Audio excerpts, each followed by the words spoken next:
Lihim ng liham.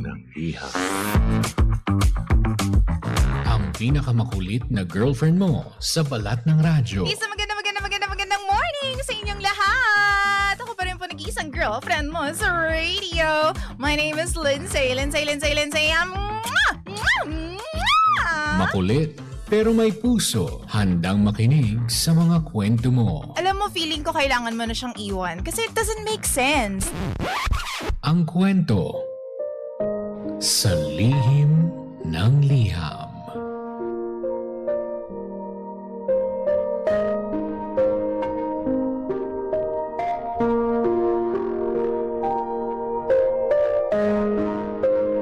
Mahal kong Lindsay. Tawagin niyo na lamang po ako sa pangalang Princess. Actually, ito pong kwento ko ay hindi tulad ng ibang love stories dito sa Lihim ng Liham. DJ Lindsay at DJ Jimbo, maglalabas lamang po ako ng sama ng loob ko sa kapatid ko. Yung kapatid ko po kasi, wala pang 1 taon sa first job niya, nabuntis na agad. Kakasimula pa lang po niyang bumuo ng career at unti-unti nang nagiging independent. Akala namin tuloy-tuloy na yung magandang direksyon ng buhay niya. Ang hindi namin alam, iba na pala ang nangyayari habang abala kaming lahat sa kanya-kanyang responsibilidad sa bahay. Nakilala niya po yung boyfriend niya online. Halos 1 taon pa lang ang nakakaraan. Ilang buwan pa lang po silang magkakilala bago naging seryoso ang relasyon nilang dalawa. Bago ang lahat, okay naman yung tingin namin sa kanya. Pero habang tumatagal, parang nag-iiba. Yung kapatid ko mas madalas nang hindi nararamdaman sa bahay namin. Hanggang sa isang araw, nag-impake na lang siya at umalis. Kasi pakiramdam niya raw masyado siyang hinihigpitan. Lalo na ng mga magulang namin. Marami rin siyang masasakit na salitang nabitawan bago siya tuluyang lumabas ng pinto ng bahay namin.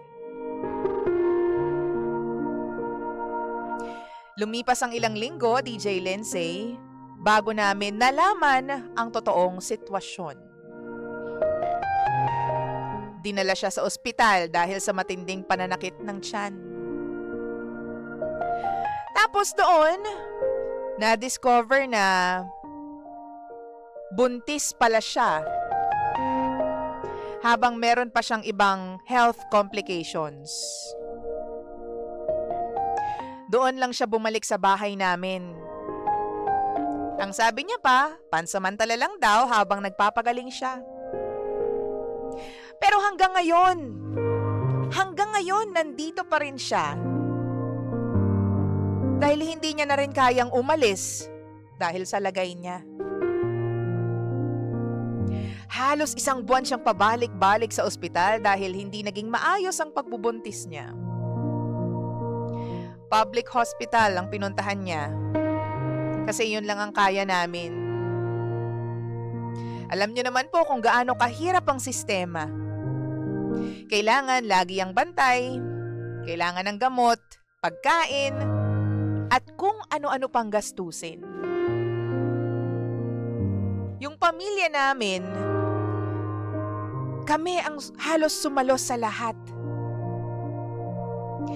Yung boyfriend naman niya, dumadalaw naman. Paminsan-minsan. Pero hindi siya pwedeng magtagal dahil may trabaho raw at may sarili ring responsibilidad sa bahay nila.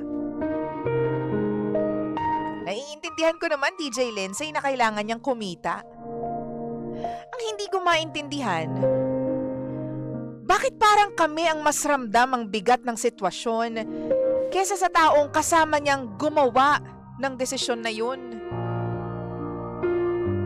Mas lalo po akong nainis nung nalaman kong nagrereklamo pa pala yung lalaki kasi napapagalitan daw siya sa bahay nila dahil madalas siyang pumupunta sa ospital. Tapos doon ko naisip,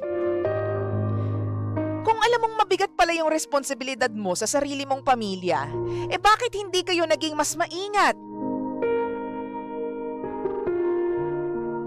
Hindi lang kasi silang dalawa yung naaapektuhan eh.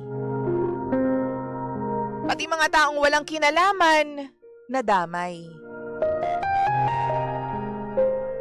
Aminado po akong galit din ako sa kapatid ko, DJ Lindsay. Ilang beses ko siyang pinayuhan noon, pero pinili niya pa rin gawin yung gusto niya. Napakahirap lang pong tanggapin na yung pagkakataong sana makakaahon na siya sa buhay, biglang napalitan ng panibagong responsibilidad na hindi basta-basta. Ngayon, buong pamilya po namin yung nag-a-adjust para maitawid ang sitwasyon ng kapatid ko. Sitwasyon na silang dalawa naman ang gumawa.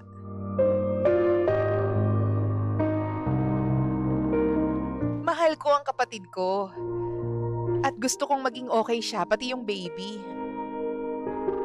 Pero hindi ibig sabihin nun na hindi kami napapagod o di kaya naman hindi kami magagalit. Minsan kasi, ang pinakamabigat na parte ng pagmamahal sa pamilya ay yung kailangan mong buhatin yung mga kamaliang ginawa nila, yung consequences noon, nung mga desisyon na hindi naman kami ang gumawa. Hindi namin siya pwedeng sukuan kasi pamilya namin siya. Ano po bang dapat kong gawin? Ito po ang lihim ng aking liham.